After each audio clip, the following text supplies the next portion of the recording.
চোখটা বন্ধ করে ভাববেন আদনান ভাই কথাটা বলে গেছে, একটু ভাবি।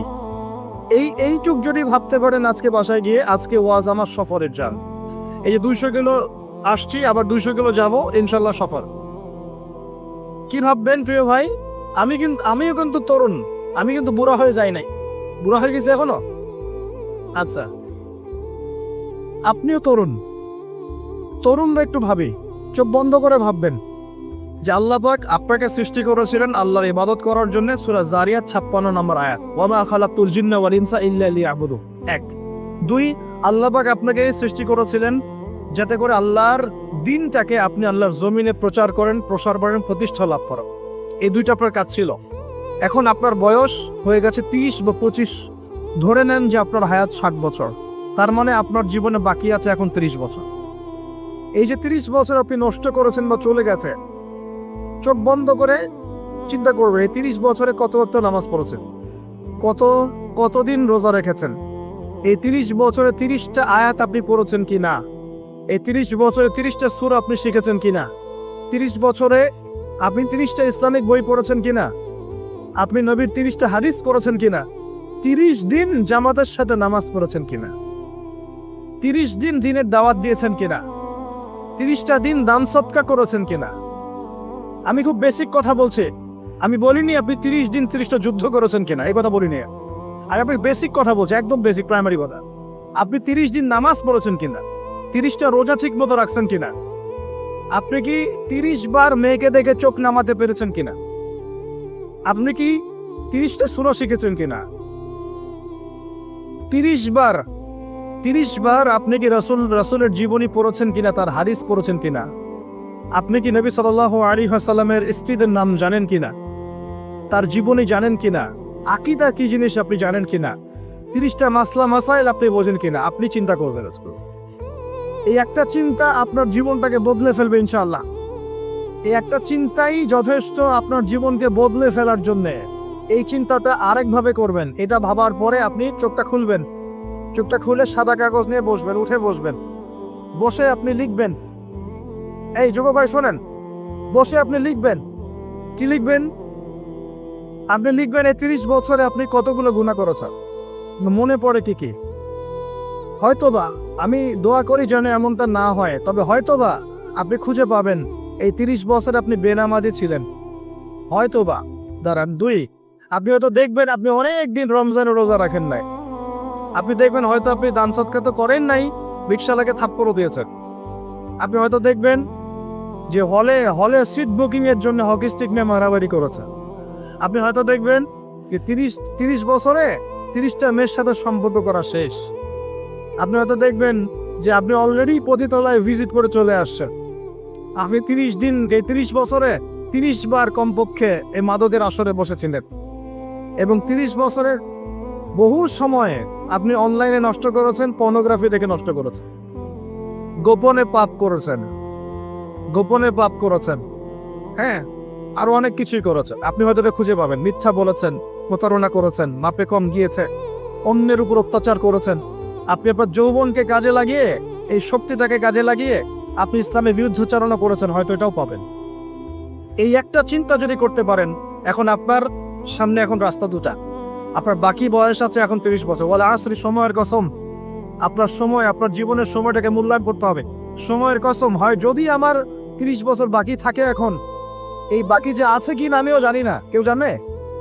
অনিশ্চিত পরীক্ষার হল, কেউ জানে না খাতা কখন কেড়ে নেওয়া হবে। আর এটা কারাগারের জীবন, মানে কারাগারে বসে কেউ নিজের মন গড়া পদ্ধতিতে চলতে পারে না, যেরকম রুটিন সেরকম চলতে হয়। কারাগারের জীবনে বসেই আপনি সুদ খাচ্ছেন, কারাগারে বসেই ঘুষ খাচ্ছেন, কারাগারে বসেই জেনা করছেন, কারাগারে বসেই বেনামাজি থাকছেন, কারাগারে বসেই হোয়াটসঅ্যাপে মেসেঞ্জারে মেয়েদের সাথে প্রেম করছেন, কারাগারে বসে। এটা কারাগারের জীবন। কারাগারের জীবন যদি বাকি থাকে আর 20-30 বছর, আপনার সামনে এখন রাস্তা 3টা। 1, আপনি কি গতানুগতিক যেভাবে চলেছেন সেভাবেই শেষ করবেন জীবনটা? যদি শেষ করে দেন, তাহলে পৃথিবীর ইতিহাস থেকে আপনার নাম একদিন মুছে যাবে।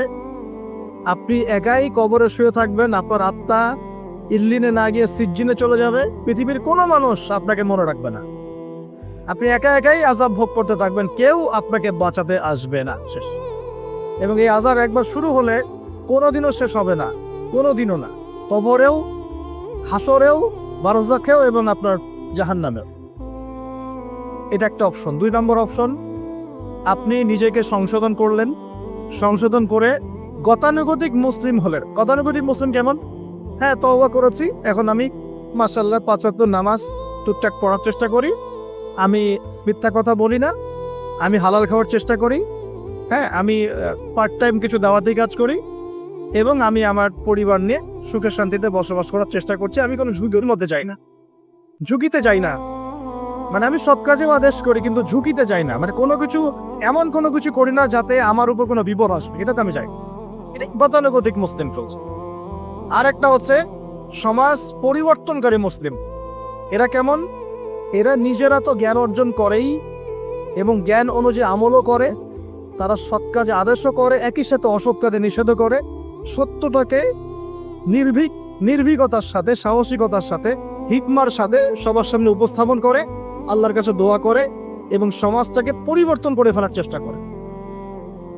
এরা হচ্ছে আহসান, সবচেয়ে উত্তম শ্রেণী। কিভাবে বললাম উত্তম শ্রেণী? নবীজি বলছে তোমাদের সামনে একটা জামানা আসবে, এটাও শেষ জামানা হাদিস। তোমাদের সামনে একটা জামানা আসবে, জামানা সবরিন, কঠিন সবরের জামানা, ঈমান ধরে রাখা হাতে জ্বলন্ত আগুন ধরে রাখার মতো হবে। ওই সময় যদি তোমরা কেউ আমার সুন্নতের উপর অটল থাকতে পারো, আমার মৃত সুন্নতকে আবার জীবিত করতে পারো, তাহলে 50 জন শহীদ সাহাবীর নেকি পাবে। এরা সমাজ পরিবর্তনকারী মানুষ। আর ইতিহাসে যারা সমাজ পরিবর্তনকারী মানুষ, তাদের জীবনে পরতে পরতে বিপদ আপদ বলা মুসিবত আসবেই। আমার ছোট্ট গবেষণায় 4টা ক্ষেত্র থেকে আসতে পারে যখন আপনি হকের উপর থাকবেন। 1 নাম্বার, প্রথম বাধা চলে আসবে পরিবার থেকে। কোত্থেকে? পরিবার।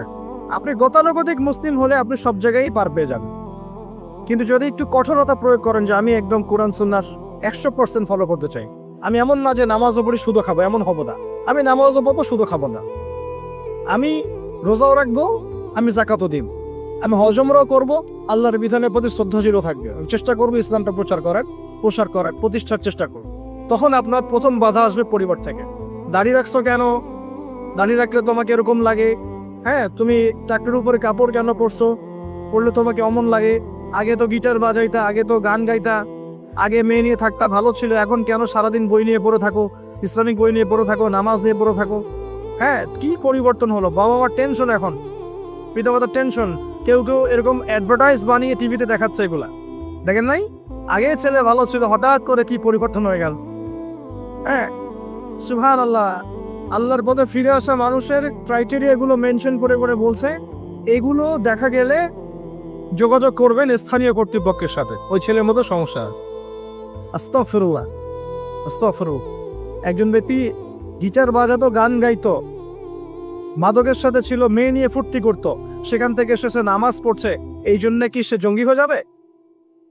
এখন সে মাশাআল্লাহ কোরআন তেলাওয়াত করছে, কোরআন বোঝার চেষ্টা করছে, আলেম ওলামার কাছে গিয়ে পরামর্শ করছে, হাদিস পড়ছে, এই জন্য কি সে জঙ্গি হয়ে গেছে? পশ্চিমারা যা গিলায় আমরা তাই গিলি, পশ্চিমারা যা গিলায় আমরা তাই গিলবো কেন? ওদের কাছে কিসের জ্ঞান আছে? পশ্চিমাদের কাছে কোরআনের জ্ঞান আছে, হাদিসের জ্ঞান আছে। ও সিলেক্ট করে দিবে যে কোনটা জিহাদ আর কোনটা জঙ্গিবার। আশ্চর্য একটা ব্যাপার। কোরআন এবং সুন্নাহর চর্চা যদি মুসলিমরা করে, তাহলে কি তারা সন্ত্রাসী হয়ে যাবে? ওরা তো চাইবেই যেন আমরা এই কাজগুলো না করি, ওরা তো চাইবেই যাতে আমরা কোরআন সুন্নাহর চর্চা না করি। ওরা যা বলে সেই ভাষায় আমরা কথা বলা শুরু করেছি। ওরা বলছে, একটু পরে আমি বুঝাচ্ছি আপনাদেরকে, ওরা বলেছে যে জ্ঞান সেটাই, ভালো করে বোঝেন, জ্ঞান সেটাই যেটা পরীক্ষা নিরীক্ষা, যুক্তি বিজ্ঞান দর্শন দিয়ে লাভ করা যায়। আর আমরা বলছি আল্লাহর ওহী হচ্ছে চূড়ান্ত জ্ঞান। আল্লাহর ওহী কি? চূড়ান্ত জ্ঞান। এই যে জ্ঞানতাত্ত্বিক পার্থক্য, ওরা যা দেখে না তাতে বিশ্বাস করে না, এই কারণে তারা জিনে বিশ্বাস করে না, আত্মায় বিশ্বাস করে না, আল্লাহ বিশ্বাস করে না, ফেরেশতায় বিশ্বাস করে না, পরে আগের আসমানি কিতাবে বিশ্বাস করে না, নবী রাসূলে বিশ্বাস করে না, কবরের আযাব, জান্নাত জাহান্নাম, মিজান পরিচালক কোনো কিছু বিশ্বাস করে না। কেন করে না? ওদের এপিস্টেমোলজি হচ্ছে, জ্ঞানতাত্ত্বিক দর্শন হচ্ছে যা দেখি না বিশ্বাস করি না। আর ওই দর্শনটা আমরা কাট পেস্ট করে নিয়ে আমাদের ছোট ছোট বাচ্চাদেরকে এখন গিলাচ্ছে এগুলা। ওই দর্শন কেন ফলো করবো আমরা? আমাদের দর্শন হচ্ছে চূড়ান্ত জ্ঞান কার পক্ষ থেকে আসে? আল্লাহর পক্ষ থেকে আসে। আল্লাহ যা সত্য বলেছেন তাই সত্য। আল্লাহ যা মিথ্যা বলেছেন তাই মিথ্যা। আল্লাহর ওহী চূড়ান্ত সত্য মিথ্যার মানদণ্ড, মানুষের যুক্তি বিজ্ঞান দর্শন নয়। এই জায়গায় তো পার্থক্য, সে করেই তো পার্থক্য। এই জ্ঞানতাত্ত্বিক সংজ্ঞায় পার্থক্য বলেই তো আপনাকে ডারউইনের মতবাদ পড়াচ্ছে, কারণ সে তো বিশ্বাসই করে না যে মানুষকে আল্লাহ সৃষ্টি করেছে। আর আমরা বিশ্বাস করি আদম আলাইহিস সালামকে সৃষ্টি করেছেন কে। অতএব এই মতবাদের আমাদের কোনো প্রয়োজন নাই, কারণ আমরা তো জানি কোরআনে আল্লাহ পাক এটা বলেছে। যে জানে না, যার কাছে কোরআন নাই, যার কাছে হাদিস নাই, তার ওই মতবাদের প্রয়োজন আছে, আমার তো নাই। ওরা যা বলে আমরা তাই গেলার চেষ্টা করি।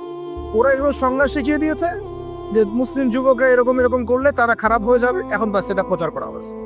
আশ্চর্য বিষয়।